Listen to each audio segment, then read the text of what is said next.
कर हर मैदान फतेह ओ बंदियां, कर हर मैदान फतेह।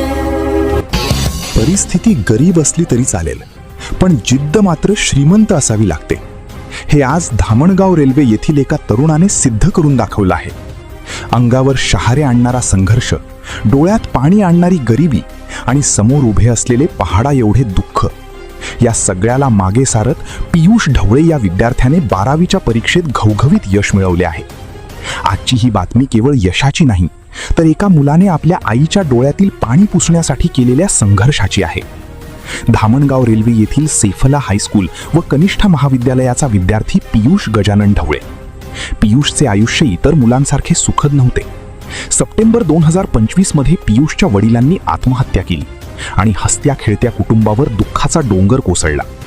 वडिलांचे छत्र हरवल्यामुळे घरची परिस्थिती अत्यंत दयनीय झाली होती। आई वैशाली ढवळे यांनी शेतमजुरी करून मुलांचा सांभाळ सुरू केला, पण आपल्या आईची ही ओढाताण पियुषला पाहवत नव्हती।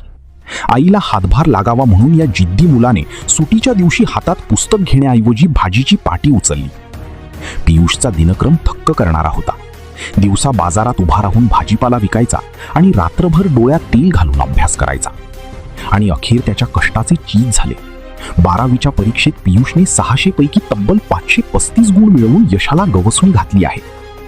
पियुषचे हे यश केवळ त्याचे नाही, तर परिस्थितीशी 2 हात करणाऱ्या प्रत्येक विद्यार्थ्याचे आहे। ज्या वयात मुले खेळतात, मौज मजा करतात, त्या वयात पियुषने कुटुंबाची जबाबदारी पेलली आणि अभ्यासाशी असलेली मैत्रीही जपली। आज संपूर्ण धामणगाव तालुक्यात पियुषचे कौतुक होत आहे। पियुषच्या या जिद्दीला संस्कारांचा जनवाद तर्फे मानाचा मुजरा आणि पुढच्या वाटचालीस खूप खूप शुभेच्छा।